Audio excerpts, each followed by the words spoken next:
Good morning, Year 4, and welcome to today's maths lesson. So today we're going to be learning all about improper fractions. Now, again, you might not know what that is at the moment, but hopefully, again, you will by the end of this lesson. So let's get started with our do now. So on your screen, you can see some arithmetic questions. Now, obviously, we're not at school doing our morning arithmetic every day, so we're just going to make sure we are still up to date with our addition, subtraction, multiplication.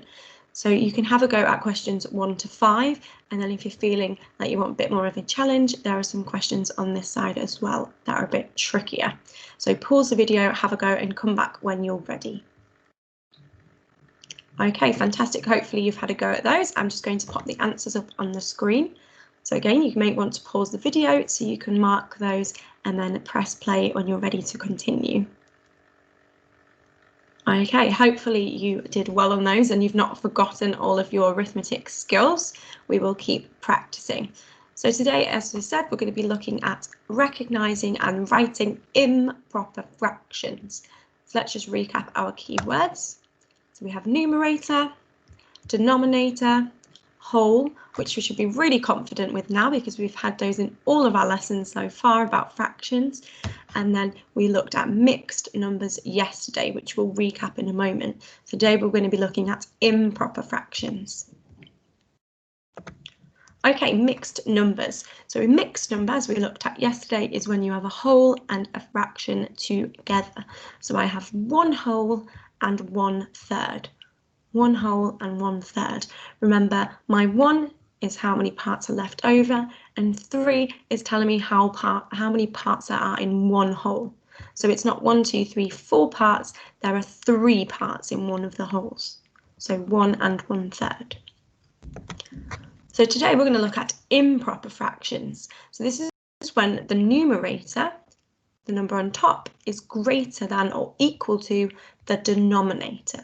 So in this case, 5 is larger than 3, 5/3, because I have 1, 2, 3 parts in one of the wholes, just like we did yesterday, but then I'm counting how many parts there are in total. So I have 1, 2, 3, 4, 5. There are 5/3 altogether. So let's look at an example of how we work this out. Okay, so the first thing I need to do, my step to success, is count how many parts the whole is divided into. Now remember, this is one of the wholes. This is my one whole here, because this is not a whole. So one whole, 1, 2, 3, 4, 5. I have 5 parts.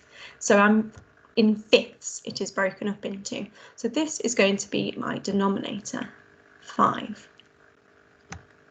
Okay, the next thing that I need to do, I've done step 1, I am going to look at step 2, and I need to count the number of parts all together. So I've put that in capitals to remind you, we need to count all of the parts. So I have 1, 2, 3, 4, 5. So I already know that because I've counted that to find my denominator, and then I'm going to count 6, 7.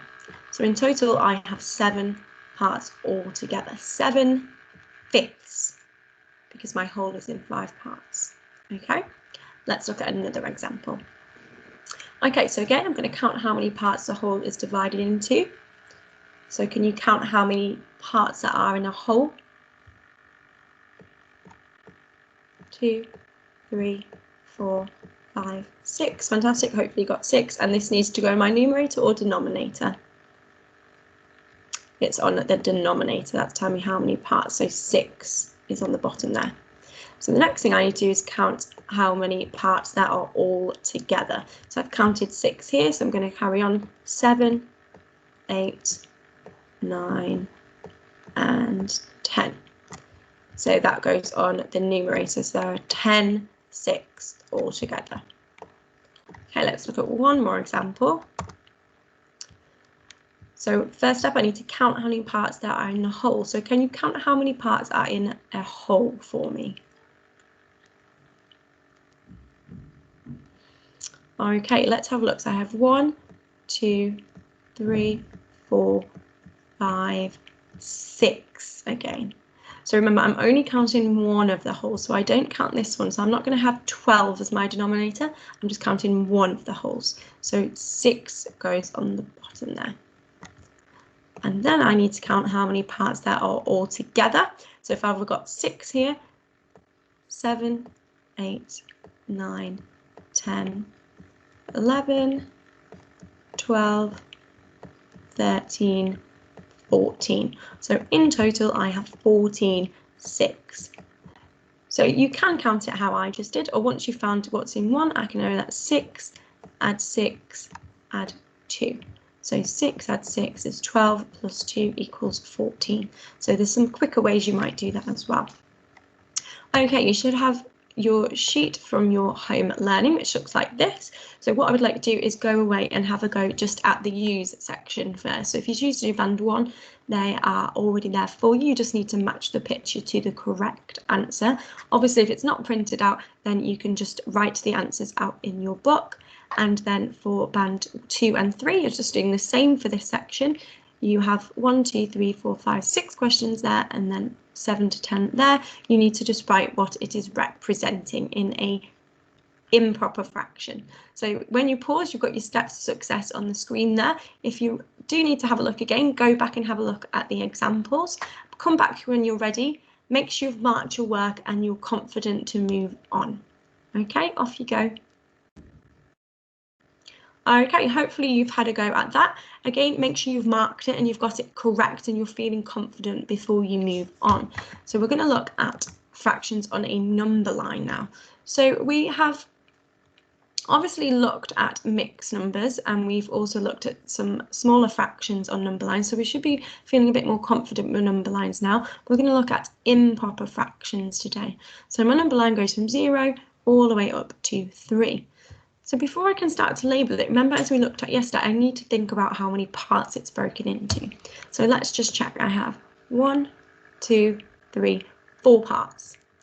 So that tells me it is, again, in quarters, because there are 4 parts, it's quarters. So my first fraction is going to be 1/4, because this is less than 1. And similarly to yesterday, I can keep labeling in quarters and 3/4. Okay, so remember now I'm looking at improper fractions, so my next fraction will be 4/4, which is equal to 1/2. Because remember, an improper fraction is if it is greater or equal to the denominator on the numerator. So 4 and 4 are equal, so that is an improper fraction. So now I can keep going. I'm not going to say 1 1/4, I'm doing 5/4. 6/4, 7/4, and 8/4. 9/4, 10/4, 11/4, and 12/4. So I want to draw your attention to some of my fractions, which is this one here, this one here, and this one here. So what do you notice about the fractions that are equal to the whole numbers? So I've got 4/4, which is equal to 1. I have 8/4, 8/4, which is equal to 2. And then I have 12/4, which is equal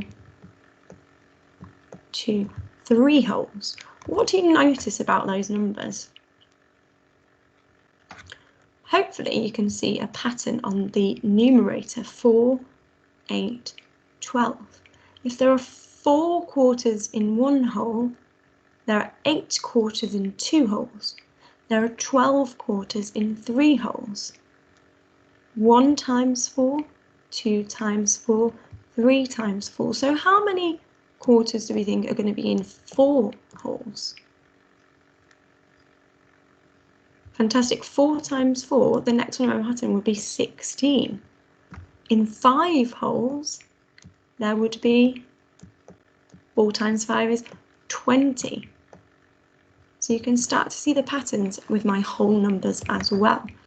Right, let's look at another example. So we're going to look this time how many intervals it is broken up into. I have 1, 2, 3. So I'm counting in thirds this time.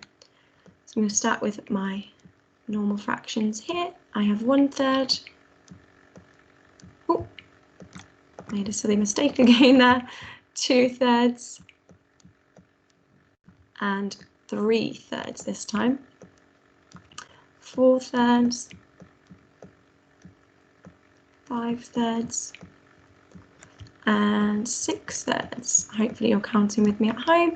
7/3, 8/3, 9/3. Oh, my pen's not working. And 10/3, 11/3 and 12/3. So again, what do you notice about my whole number fractions? I have 3/3, 6/3, 9/3, 12/3. Do you see the pattern? 3, 6, 9, 12, and so on. So it's very easy to tell with my whole number fractions because I'm multiplying the whole number by the denominator. So in 5/3, 5 times 3 would be 15 thirds in 5 wholes, and so on. Okay? We can also obviously begin to see our fractions which are equivalent as well. So again, I could have written in here, a half is equal to 2/4, okay? And then I would have, how many halves would be in here? 3, fantastic if you managed to get that. So I can begin to use my number line to find my equivalent improper fractions as well. Okay, so let's have a think now where these might be on my number line. So we had to go yesterday with our mixed numbers. So we're going to be looking where the improper fractions might go. So again, it's not broken up into intervals this time. We're going to be estimating. So it doesn't have to be exactly accurate. We're going to use our knowledge of what we know. So the first fraction is 3 halves, 3 halves. So I know my number line would have to be split into 2 parts in between each interval. So I know there are 2 wholes in 1.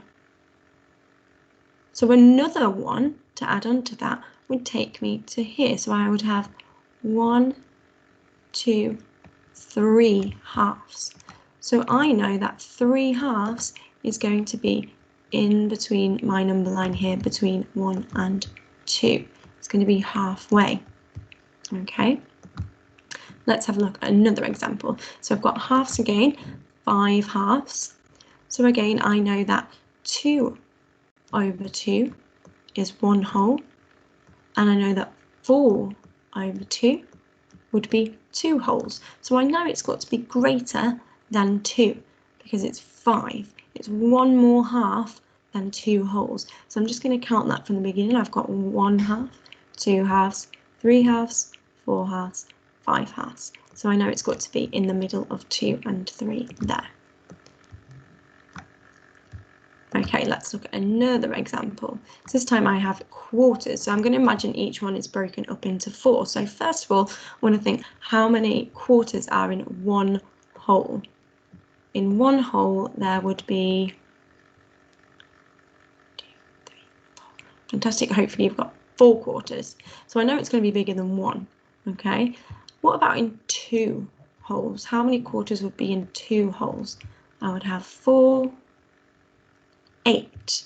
Well done if you managed to get that. So 8 quarters. So I know again it's going to be bigger than 2 because 8 quarters are in 2 wholes and I've got 9 quarters. So I'm just going to imagine there are 4 jumps in between each one and count just to check. 1, 2, 3, 4, 5, 6, 7, 8, 9. So I know it's just bigger than 2. So I'm going to think if half is there, then it must be halfway between 2 and 2.5. So I think 9 quarters would be here. So I can begin to see that 9/4 is less than 5/2 to compare my fractions. Okay, this time I have 8/3. So I'm going to imagine my wholes are split into thirds. How many thirds, first of all, would be in one whole? I know one whole is going to have to be equal to 3/3. Okay, in 2/3, I would have 6/3. So I know again it's got to be bigger than 2 wholes. Let's count it and see if we can get to 8. 1, 2, 3, 4, 5, 6, 7, 8. So it's not quite 3 wholes because that would be 9/3, but it's 1/3 less. So I think it's going to be about there. Again, that's not accurately broken up, but I know it's bigger than 5/2. Okay, let's look at the last one. So the final one is 15/5. So you might be able to notice something that we spoke about here. Do you notice a relationship between the numerator and the denominator? So hopefully you know that 15 is in the 5 times tables. So I know that 1 whole is equal to 5, 2 wholes is equal to 10, and 3 wholes would be equal to 15. So 15 over 5 should be equal to 3 wholes. Let's just check. 1, 2, 3, 4, 5, 6, 7, 8, 9, 10, 11, 12, 13, 14, 15. Fantastic. So 15/3 is the same as 3 wholes. So I don't need to estimate that one because I can see it nice and clearly on my number line. Okay, so now we're going to go into the second part of your independent task. So you can go away and have a go at the apply. It's the same for band 2 and for band 3. So you need to draw out your own number line or use one on the sheet to help you. If you're doing band 1, you've got just some numbers to fill in there. You've got your reasoning and some challenge questions again. So once you've finished, make sure you mark it on the answer sheet and post your work on to Seesaw. Okay, I'm just going to stop sharing my screen. Okay, good luck everybody. I hope, oh, sorry, my screen just froze. Hopefully that was nice and clear. Make sure you post your work for Seesaw and we will see you tomorrow.